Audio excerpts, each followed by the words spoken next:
कि अपन ये सीमित लंबाई के तार के कारण किसी बिंदु P पर चुंबकीय क्षेत्र देख रहे थे। सीमित लंबाई कह दो, परिमित लंबाई कह दो।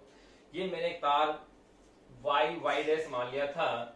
इस तार में जब धारा स्मॉल आई प्रवाहित कर रहे हैं तो उसके कारण स्मॉल डी दूरी पर स्थित किसी बिंदु P पर चुंबकीय क्षेत्र का मान ज्ञात करना है।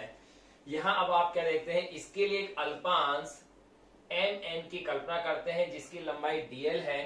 इस अल्पांश से बिंदु P यानी जिस बिंदु पर अपन को चुंबकीय क्षेत्र का मान ज्ञात करना है उसकी दूरी स्मॉल r है। ये कोण d फाई ले लिया था। फिर y और y डैश से बिंदु P पर जो कोण अंतरित है वो कोण अपन ने ले लिए हैं फाई 2 और फाई 1। ध्यान रहे ये कोण अगर अपन प्लस में लेंगे तो ये कोण आएगा माइनस में। तो अब अपन बातें करते हैं बिंदु P पर बायो सावर्ट के नियम से। बिंदु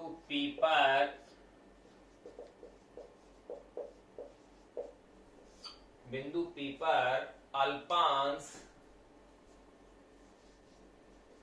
mn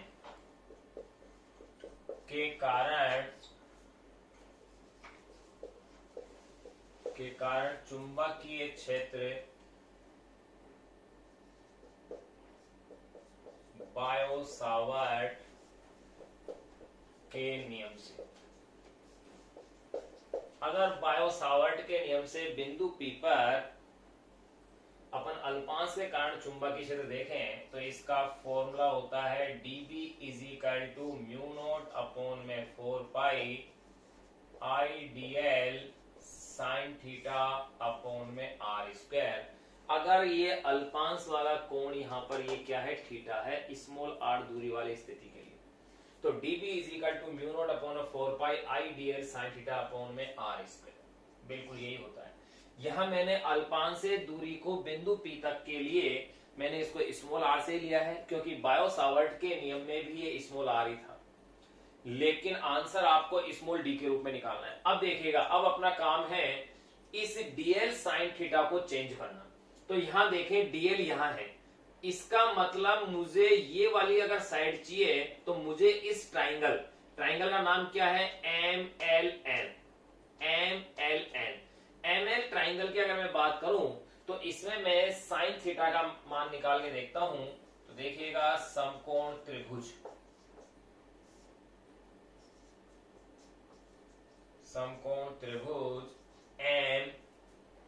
MLN से मैं इसमें मान निकाल रहा हूं साइन थीटा का।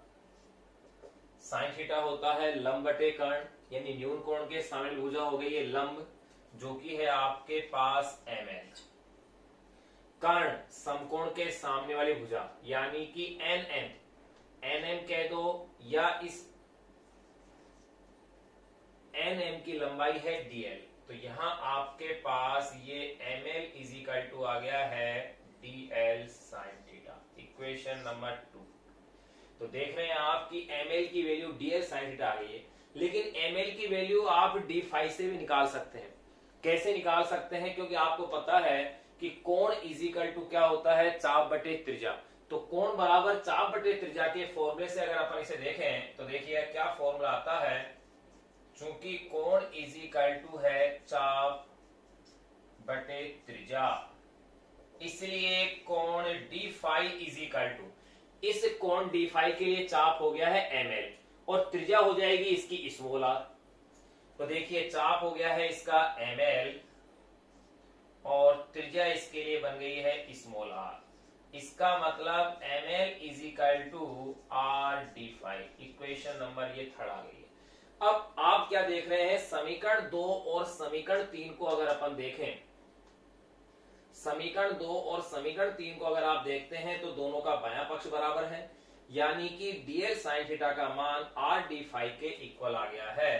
तो आप इसे कह सकते हैं समीकरण 2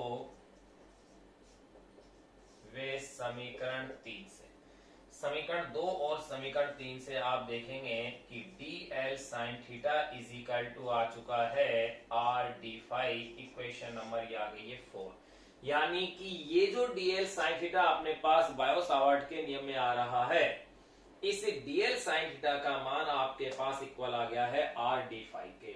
तो आप ये मान यानी समीकरण 4 से dl sin थीटा का मान समीकरण 1 में आप इसे रख देंगे तो आपकी समीकरण कुछ इस प्रकार से आ जाएगी।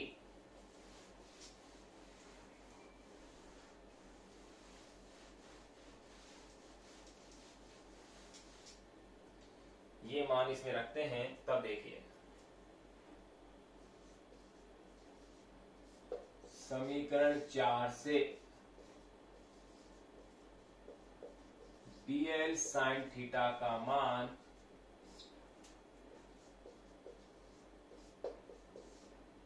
समीकरण 1 में रखने पर, अगर समीकरण 4 से dl sin थीटा का मान समीकरण 1 में रखते हैं तो ये आपकी अल्पांश के कारण चुंबकीय क्षेत्र dB इज इक्वल टू आ जाएगा म्यू नॉट अपॉन में 4 पाई आई। फिर देखिए dl sin थीटा की वैल्यू क्या रखेंगे r d फाई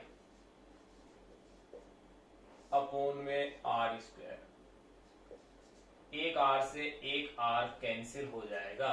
तो अब आपके पास बची हुई वैल्यू हो गई है dB is equal to mu naught upon में 4 pi I D phi upon में r। इक्वेशन नंबर ये आ गई है 5। अब इक्वेशन नंबर जो 5 आ रही है ये r के रूप में आ रही है, जबकि अपन को इसमें आंसर निकालना है d के रूप में, यानी मुझे इस r को d के फॉर्मेट में चेंज करना है। अगर मैं इस r को d में बदलना चाहूं तो मैं इस ट्राइंगल की बात करूं o o m p या o p m, ये अगर मैं ट्राइंगल ले रहा हूं तो इस ट्राइंगल में मैं क्या देखता हूं कि ये भी समकोण त्रिभुज है और इस समकोण त्रिभुज के अंतर्गत अपन क्या देखते हैं कि ये आपके पास में न्यूनकोण त्रिभुज, ये तो लंब है, ये आधार है और ये वाली भुजा हो रही है कर्ण। तो ये कर्ण है और ये आधार है, और कर्ण और आधार के रूप में जिस त्रिकोणमितीय अनुपात का उपयोग होता है वो है कोस। तो इस त्रिभुज में अपन अब उपयोग करेंगे कोस का, तो फिर उस मान को यहां आप रख देंगे।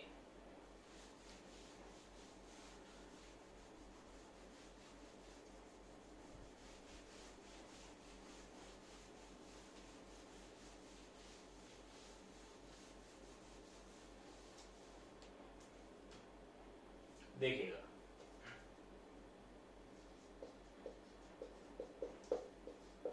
समकोण त्रिभुज, नाम दे दीजिए MOP। MOP से तो इसमें किस त्रिकोणमितीय अनुपात की बात करेंगे? कोस की। तो देखिए यहां cos phi is equal to, cos होता है आधार बटे कर्ण, तो आधार हो गया है स्मॉल डी और कर्ण हो गया है स्मॉल आर। तो देखें इससे small R is equal to हो गया है डी अपॉन में कॉस फाइव, और ये इक्वेशन नंबर हो गई 6। अब स्मॉल आर का मान समीकरण 6 से समीकरण 5 में आप रख दीजिए। समीकरण 6 से स्मॉल आर का मान समीकरण 5 में रखने पर अगर आप इसमें इस मान को रखते हैं तो ये आपके पास आ गया है dB is equal to mu naught upon में 4 पाई, आई को आई रहने दीजिए। फिर देखिए यहाँ अपॉन में स्मॉल आर है, तो स्मॉल आर की वैल्यू है d अपॉन में cos फाइव, तो ये cos फाइव को ऊपर ले जाइए। फिर आपके पास इसमें बचा हुआ है d फाइव, ये आपके पास इक्वेशन नंबर आ गई 7। तो ये जो बिंदु P पर चुंबकीय क्षेत्र की तीव्रता का जो व्यंजक आया है dB is equal to mu naught upon में 4 pi I cos phi D phi upon में d, ये किसी अल्पांश जो mn है मेरे पास जिसकी लंबाई dl है उसके कारण चुंबकीय क्षेत्र आया है। अगर संपूर्ण तार के कारण अगर चुंबकीय क्षेत्र का मान देखें तो आपको इसका समाकलन करना पड़ेगा -φ2 से +φ1 तक, यानी कि मैं यो कह सकता हूं यदि अभिष्ट बिंदु P पर तार के सिरों y डैश, तार के सिरों y डैश वे y द्वारा अंतरित कोण क्रमशः है φ1 व φ2 हो तो संपूर्ण तार के कारण बिंदु P पर चुंबकीय क्षेत्र क्या होगा? चलो इसे लिख लेते हैं। यदि अभिष्ट बिंदु P पर, यदि अभिष्ट बिंदु P पर तार के सिरों y डैश वे y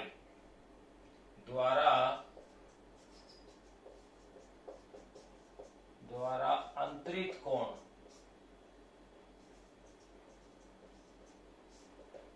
क्रमशः है φ1 व φ2 हो तो φ1 व φ2 हो तो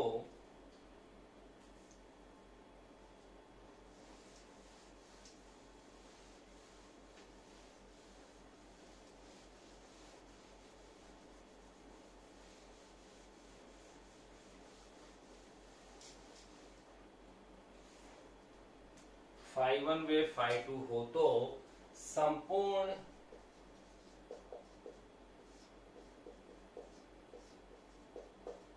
तार के कारण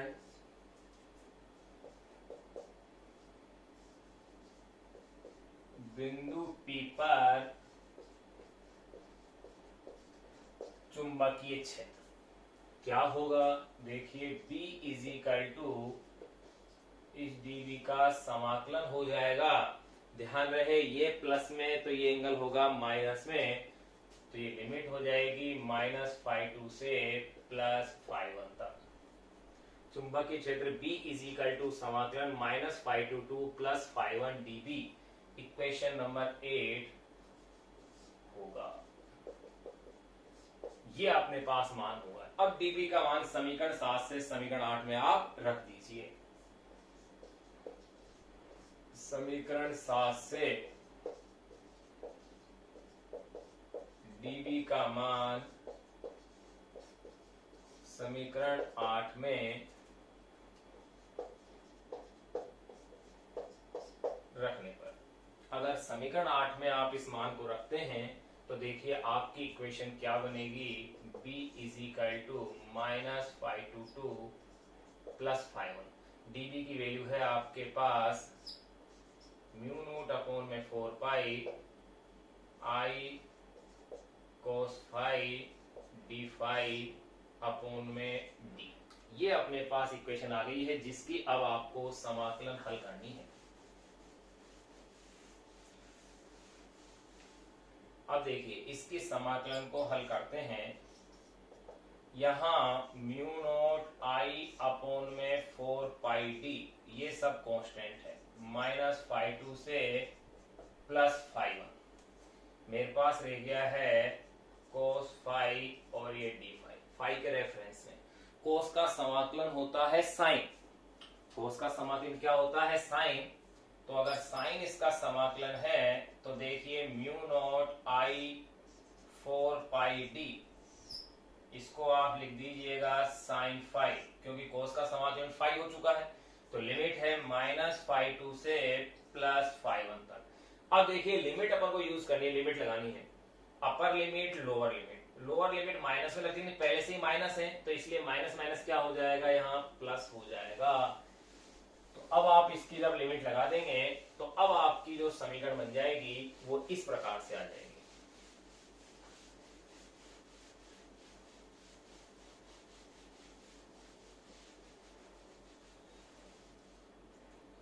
अब आप इसकी जब लिमिट लगा देंगे तो ये आपकी जो समीकरण है वो ये आ जाएगी। B is equal to μ0I/4πd sin phi1 plus sin phi2।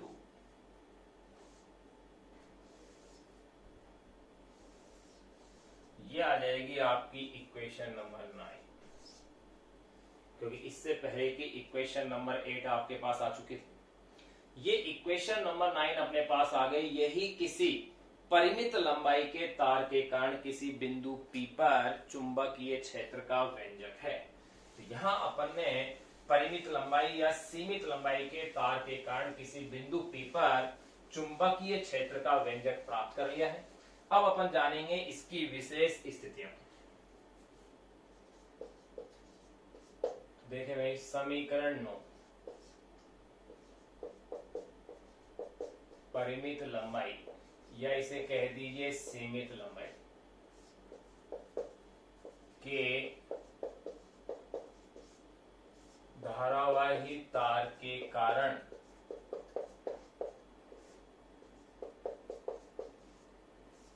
किसी बिंदु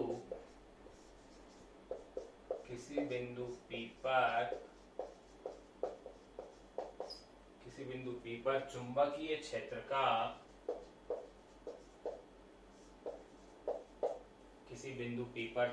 क्षेत्र का व्यंजक है। ये अपने पास डेरिवेशन कंप्लीट हो जाती है। फिर अपन बात करेंगे विशेष परिस्थितियां या स्पेशल केसेस।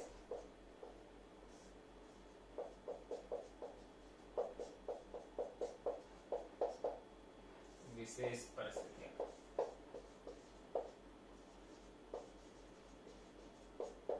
Special cases.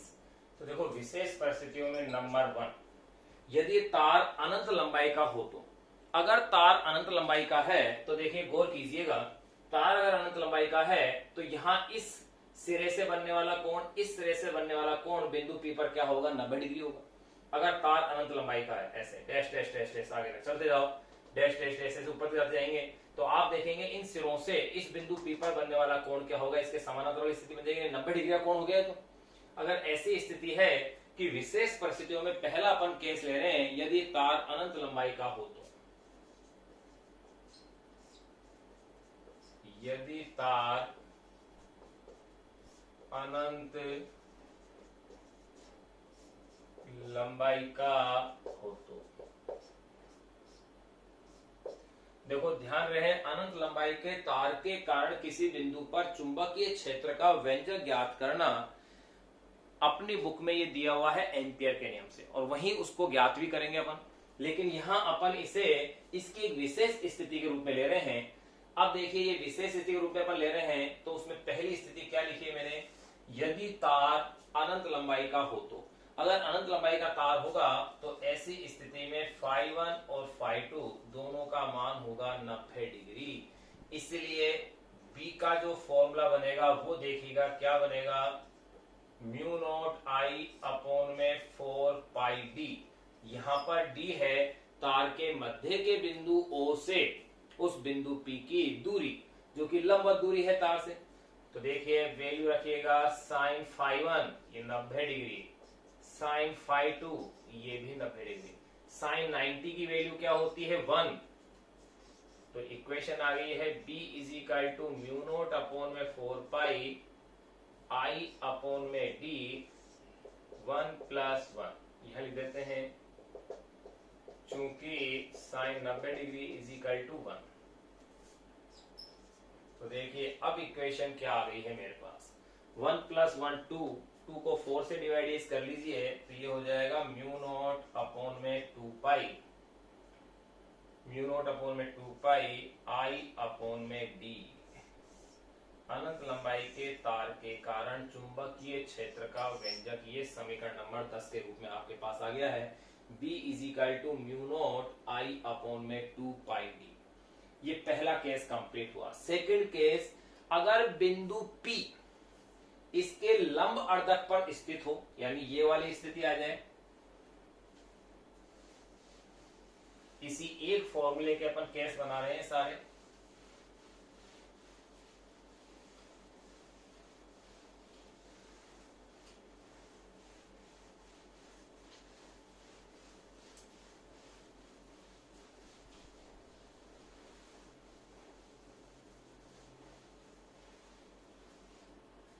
तो देखिए, केस नंबर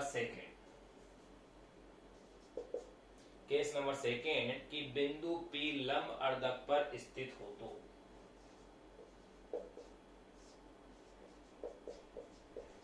यदि बिंदु P लंब अर्धक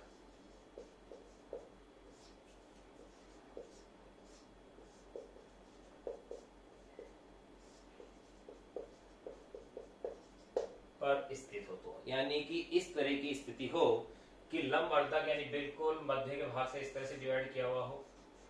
ये आपको पता है, ये आपने y लिया था और ये था y डैश। लंब अर्धक वाली स्थिति ये है, ये बिंदु O है और यहाँ ये आपने क्या ले लिया था, ये बिंदु P है, बिल्कुल मध्य में है, लंब अर्धक वाली स्थिति में है। तो आप देखेंगे कि यहां से ये जो कोण होगा, ये दोनों ही कोण क्या होंगे आपके पास, समान होंगे। ये φ1 भी φ होगा तो φ2 भी क्या होगा, φ होगा, और ये डिस्टेंस क्या है, स्मॉल d है। ये वाली स्थिति होगी। अगर ऐसा है तो देखिए अब आपके पास क्या समीकरण बन जाएगी। तो आप देख रहे हैं ऐसी स्थिति में φ1 = φ2 = क्या होगा, φ। बिंदु P लंब अर्धक पर है, यानी ये वाली और ये वाले दूरियां अगर समान है, यानी तो ये कोण φ1 और φ2 दोनों क्या होंगे, φ हो जाएंगे। दोनों कोण का मान अपन ने समान मान लिया है। तो ऐसी स्थिति के अंदर देखो φ1 = φ2 = φ, इसलिए अब इक्वेशन क्या हो जाएगी, μ0I/4πd। यही अपने पास फाइनल फॉर्मूला आया था। φ1 की वैल्यू भी φ रखेंगे आप, और φ2 की वैल्यू जो पुट करेंगे वो भी आप φ पुट करेंगे। तो अब आपकी जो इक्वेशन है वो आ गई है μ0I/4πd। तो sin φ प्लस sin φ ये हो गया है 2 sin φ। 2 से फिर आपने कैंसिल किया है 4 को, तो ये हो जाएगा μ0/2π I/d, और यहां रह गया है sin φ। ये इक्वेशन नंबर आ गई है 11। तो ये अपन ने अगर बिंदु P लंब अर्धक पर स्थित हो, उस स्थिति के लिए बिंदु P पर चुंबकीय क्षेत्र का व्यंजक प्राप्त कर लिया है, μ0I sin φ/2πd। दो स्थितियां कंप्लीट हो गई हैं। नंबर थर्ड स्थिति देखते हैं।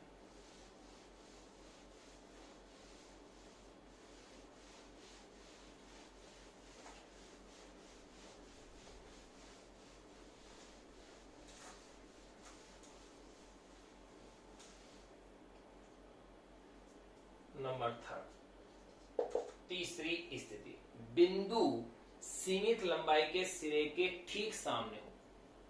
सीमित लंबाई के सिरे के कहा हो, बिल्कुल ठीक सामने हो। तब देखिए बिंदु सीमित लंबाई के सिरे के ठीक सामने हो। अगर बिंदु सीमित लंबाई के सिरे के ठीक सामने होगा तो आपको पता है φ1 तो 90 डिग्री हो गया, क्योंकि एक सिरा 90 डिग्री ले लिया अपन ने।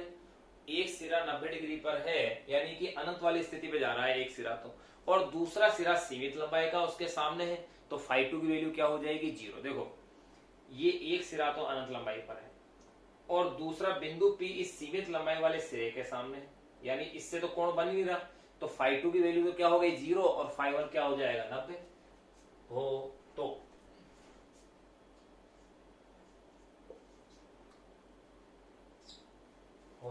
ऐसी स्थिति के अंदर φ1 = जो वैल्यू अपने पास होगी वो तो होगी 90 डिग्री और φ2 की वैल्यू होगी 0 डिग्री। तो अब देखिए इक्वेशन का क्या रूप बनेगा, B = μ0I/4πd। यहां φ1 sin 90 डिग्री, sin φ2 sin 0। ये आप भली बात ही जानते हो, sin 90 डिग्री = 1 और sin 0 डिग्री = 0। तो ऐसी कंडीशन में फॉर्मूला हो जाएगा μ0I/4πd। तो देखिए साइन 90 की वैल्यू 1 रखिएगा, इसकी 0 रखिएगा।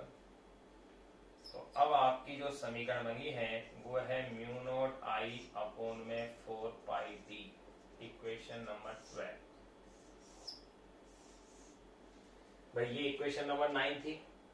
पहली स्थिति के अंदर इक्वेशन नंबर 10 बन गई, दूसरी स्थिति के अंदर 11 बन गई, और तीसरी स्थिति में इक्वेशन नंबर ये क्या आ गई आपके पास 12। अब फोर्थ और लास्ट कंडीशन, सीमित लंबाई के एक सिरे पर हो, ये तो उसके सामने था, अब क्या है सीमित लंबाई के एक सिरे पर हो। अगर बिंदु P सीमित लंबाई के एक सिरे पर हो तब देखिएगा क्या इक्वेशन बनेगी। इक्वेशन 12 तक आ गई है, इक्वेशन 13 तक ये कंप्लीट हो जाएगी। फोर्थ और लास्ट केस जो अपन इसका जान रहे हैं वो ये है,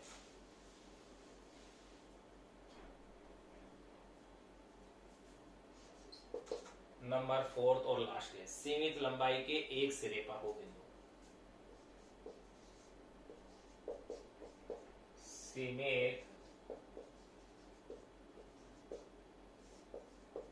लंबाई के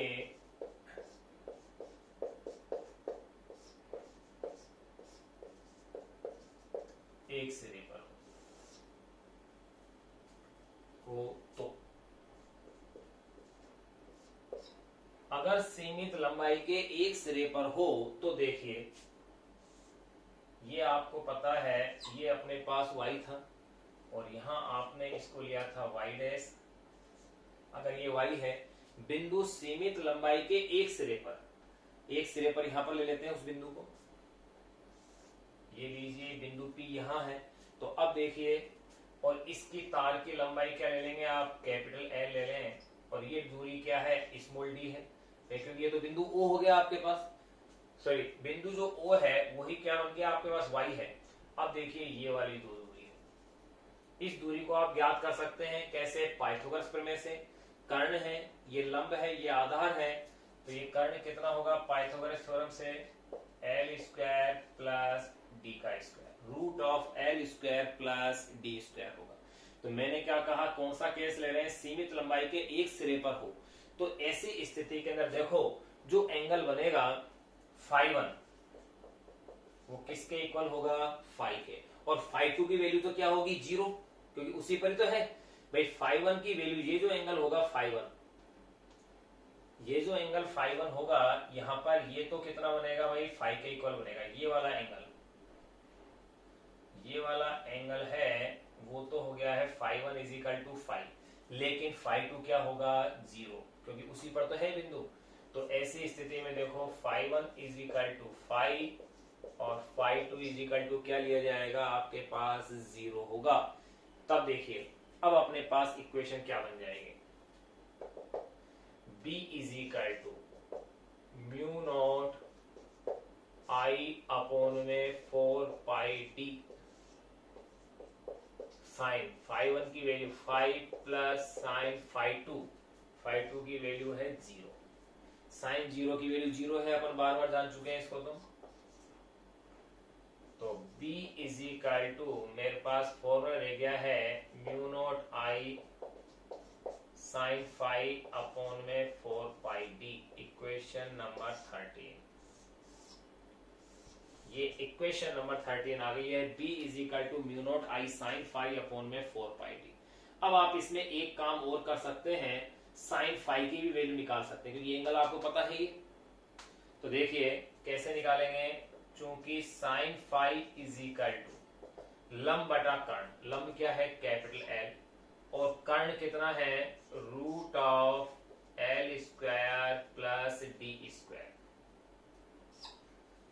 sign phi is equal to L upon में root of L square plus D square. इसलिए B is equal to equation हो जाएगी म्यू नॉट आई अपॉन में 4 पाई डी। तो यहां वैल्यू आप रखेंगे साइन फाई की, और वो वैल्यू होगी L अपॉन में root of L square plus D square, equation number 14। ये आपके पास चारों केस अपन ने कंप्लीट कर लिए हैं, और जो सीमित लंबाई के तार के कारण जो चुंबकीय क्षेत्र अपन ज्ञात कर रहे थे वो टॉपिक अपना यहाँ वेल अपडेट कंप्लीट हो गया है, जो कि राजस्थान बोर्ड की जो अपने सिलेबस की जो गाइड है, बुक जो दी हुई है राजस्थान बोर्ड की तरफ से, उसमें ये टॉपिक दिया हुआ था, जिसको अपन ने कंप्लीट कर लिया है। अब देखिए, इसमें अनंत लंबाई वाला जो टॉपिक था वो मैंने बताया था एम्पियर के नियम से भी अपन को याद करना है, और मोस्टली क्वेश्चन इसके वही हैं। इस पर आधारित आंकिक प्रश्नों में आप इसके एग्जाम्पल दिए हुए हैं, 2 एग्जाम्पल, उनको आप सोल्व करके जरूर देखें, जो कि इस फॉर्मूले पर बेस है। उन दोनों आंकिक प्रश्नों के एक में 45 डिग्री एंगल आ रहे हैं। फिर उसके बाद एक अनसोल्व क्वेश्चन है, उसे मैं आपको सोल्व करके दे रहा हूं। ये जो सोल्व एग्जाम्पल है उसे आप सोल्व करके देखें।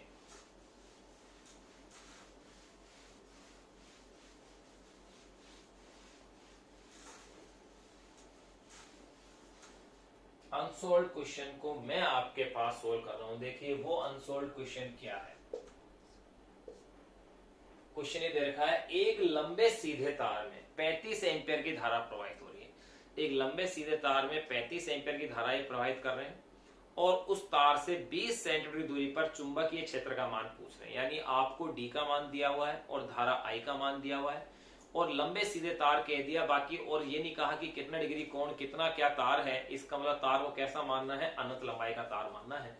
अनंत लंबाई के तार के लिए लंबे सीधे तार से तात्पर्य वही है हमेशा।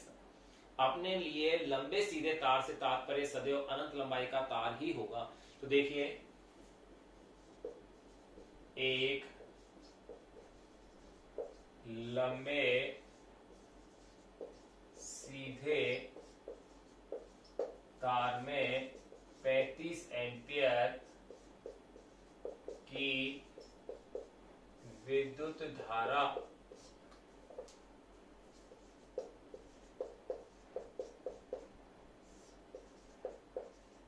प्रवाहित हो रही है। एक लंबे सीधे तार में 35 एम्पियर की विद्युत धारा प्रवाहित हो रही है। तार से 20 सेंटीमीटर दूरी पर स्थित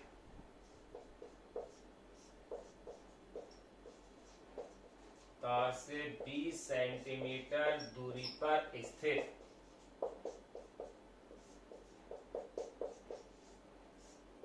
किसी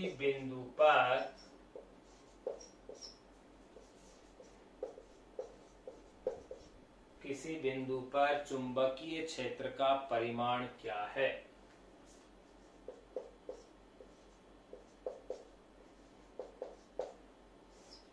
किसी बिंदु पर चुंबकीय क्षेत्र का परिमाण क्या है। ये अपनी बुक का जो अनसोल्ड क्वेश्चन है उसे अपन सोल्व कर रहे हैं। चौथे नंबर का तीसरे नंबर क्वेश्चन है शायद अनसोल्ड में। लंबे सीधे तार में 35 एम्पियर की धारा बह रही है। तो देखिए क्वेश्चन में डाटा लिखे सबसे पहले, I = 35 एम्पियर, तार से 20 सेंटीमीटर की दूरी पर स्थित, यानी कि D = 20 सेंटीमीटर, मीटर में चेंज कर लें 0.20 मीटर दूरी पर चुंबकीय क्षेत्र का क्या ज्ञात करना है आपको, परिमाण B। तो देखिए चुंबकीय क्षेत्र के परिमाण B के लिए अनंत लंबाई के तार के लिए क्या फॉर्मूला था, याद कीजिए, μ0I/2πd। बिल्कुल यही फॉर्मूला आया था, केस नंबर फर्स्ट अपन ने पढ़ा था। तो देखिए इसमें आप वैल्यू पुट कीजिए। μ0 की वैल्यू तो आप जानते हैं 4π × 10⁻⁻7 हेनरी प्रति मीटर। आई की वैल्यू दी हुई है 35, 2π है, डी की वैल्यू है 0.20। 2π से 4π कैंसिल हो गया, 2 टाइम, 2 से फिर 0.2 यहाँ कैंसिल किया आपने, 0.1 आ गया। 0.1 यानी कि पावर 10⁻⁻1, तो ये पावर -6 रह जाएगी। तो ये हो गया है 35 × 10⁻⁻6 टेस्ला। इतना चुंबकीय क्षेत्र अपने पास आ रहा है। इसी इक्वेशन को आप यूं भी लिख सकते हैं, 3.5 × 10⁻⁵ टेस्ला। ये उस बिंदु पर चुंबकीय क्षेत्र की तीव्रता का मान आ गया। ये अपने पास ये क्वेश्चन कंप्लीट हुआ। अब अपन बात करेंगे किसी धारावाही वृत्ताकार कुंडली के कारण चुंबकीय क्षेत्र की।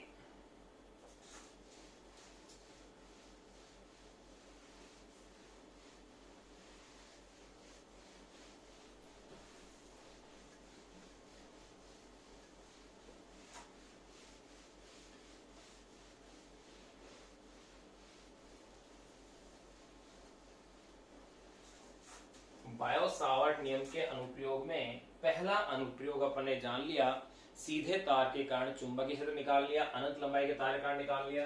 अब अपन डाल रहे हैं, हेडिंग है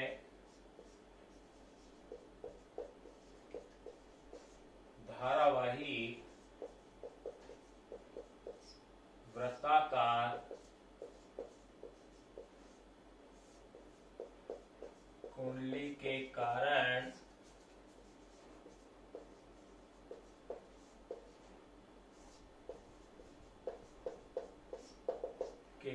चुंबकीय क्षेत्र।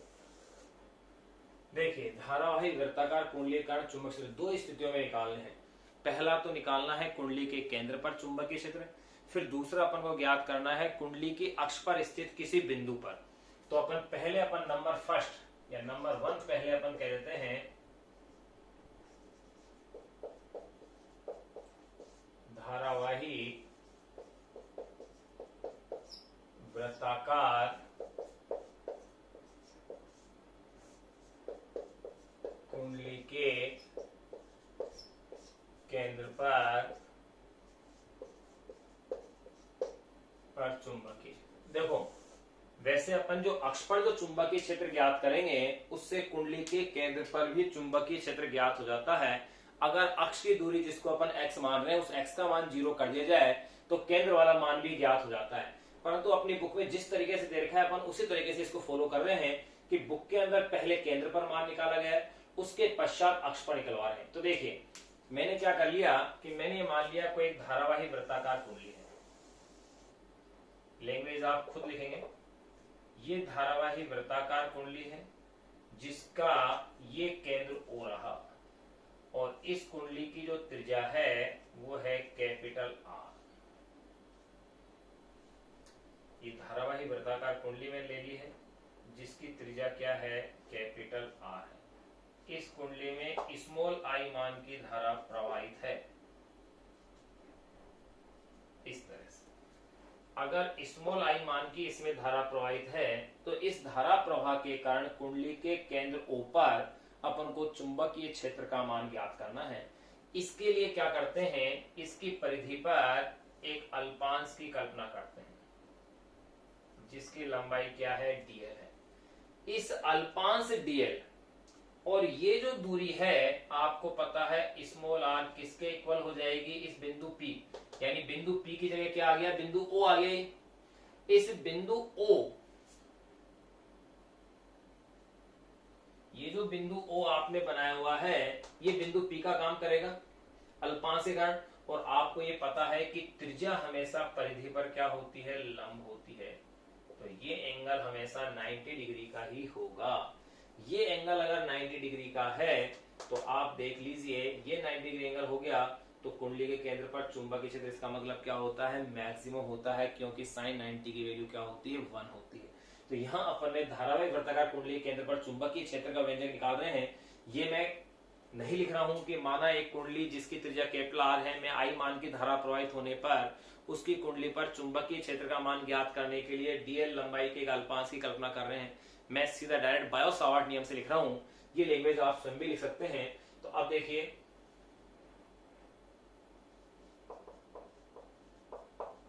अल्पांश के कारण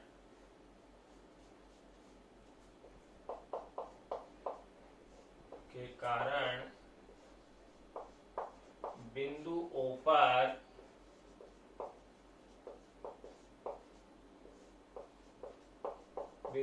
पर चुंबकीय क्षेत्र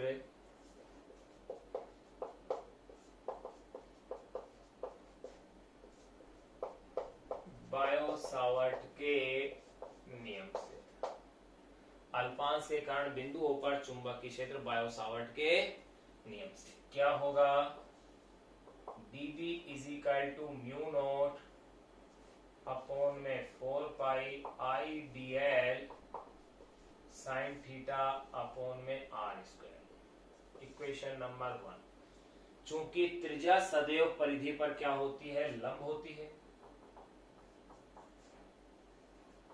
चूंकि त्रिज्या सदैव परिधि पर लंब होती है, इसलिए theta is equal to 90 degree. वे small R is equal to क्या है, कैपिटल आर, इसलिए dB is equal to mu naught upon में 4 pi I dl sine 90 degree upon में स्मॉल आर की वैल्यू क्या रख दी मैंने, कैपिटल आर रख दी है। अगर ऐसा है तो फिर देखिएगा dB is equal to mu naught upon में 4 पाई आई dl अपॉन में कैपिटल आर का स्क्वायर। क्यों, क्योंकि sine 90 degree is equal to क्या है भैया, 1। ये अपने पास वैल्यू आ गई है अल्पांश के कारण बिंदु O पर, यानी कि कुंडली के केंद्र पर चुंबकीय क्षेत्र का व्यंजक dB is equal to mu naught upon में 4 pi I dl sine I dl upon में आर स्क्वायर। अब मैं यहाँ केंद्र पर ज्ञात कर रहा हूं, ये केवल अल्पांश के कारण आया है। तो संपूर्ण कुंडली के कारण अगर मैं चुंबकीय क्षेत्र देखूंगा तो मुझे क्या करना पड़ेगा, समेशन dl लिखना पड़ेगा। और समेशन dl अगर मैं करता हूं तो मुझे पता है सारे अल्पांशों का योग क्या बनता है, उसकी परिधि बन जाएगी, सरकमफेरेंस बन जाएगी। तो देखो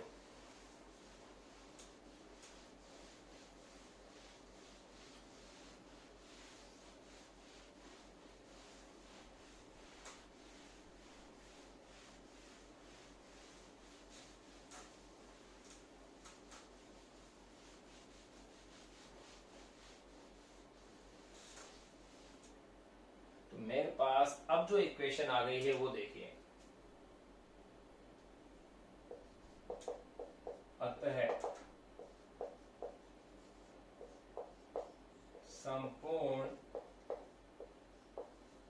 कुंडली के कारण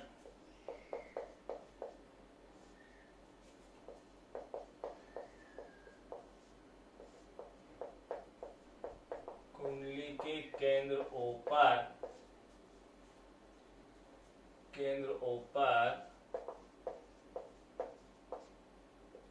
चुंबकीय क्षेत्र B इज इक्वल टू क्या भाई, अल्पांश के कारण तो dB था, तो संपूर्ण के कारण क्या हो जाएगा, B। तो देखो B इज इक्वल टू हो जाएगा म्यू नॉट अपॉन में 4 पाई आई अपॉन में कैपिटल आर का स्क्वायर समेशन dl। बिल्कुल ये लिखा जाएगा। और ये भली भांति आप जानते हो कि समेशन dl या sigma dl is equal to क्या होगा, पूरी परिधि बन जाएगी। सारे अल्पांशों को जोड़ो आप, एक अल्पांश 2 3, तो पूरी परिधि बनेगी इसमें। तो देखिए चूंकि summation dl is equal to 2 pi r, तो देखें b is equal to mu naught upon में 4 पाई आई अपॉन में r स्क्वायर, और ये हो गया है 2 पाई r। 2 पाई से 4 पाई 2 टाइम कैंसिल हो जाएगा, r से एक r कैंसिल हो जाएगा, तो ये रह गया है म्यू नॉट i अपॉन में 2r। ये कुंडली के केंद्र पर चुंबकीय क्षेत्र का मान ज्ञात करने का अपने पास क्या आ गया है, फॉर्मूला है म्यू नॉट i अपॉन में 2r। ये अपने पास फॉर्मूला आ गया है। इस फॉर्मूले से क्या चीज स्पष्ट हो रही है, वो चीज देखिए।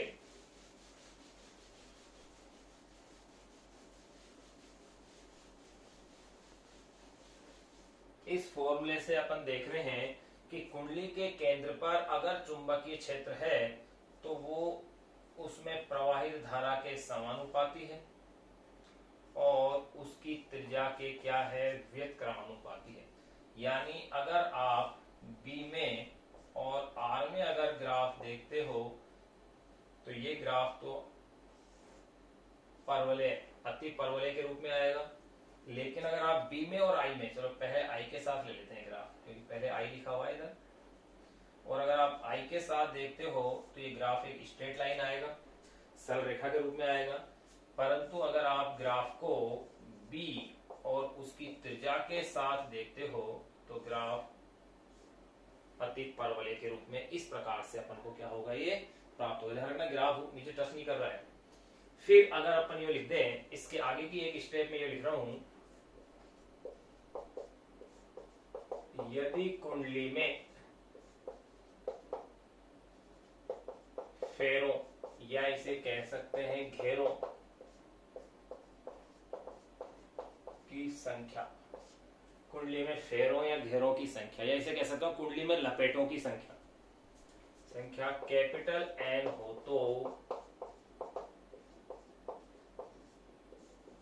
तो कुंडली के केंद्र पर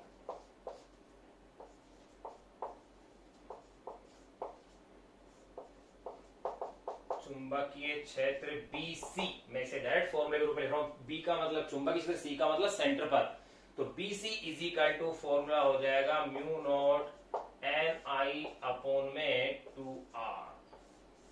ये आपको याद रखना है, जिस पर बेस अपने पास न्यूमेरिकल्स दिए हुए हैं जिनको कि आप सोल्व करेंगे। ये अपने पास कुंडली के केंद्र पर चुंबकीय क्षेत्र का व्यंजक आ गया है। अब अपन इसमें इस पर न्यूमेरिकल देखने के साथ साथ अक्ष पर चुंबकीय क्षेत्र का मान भी ज्ञात करेंगे।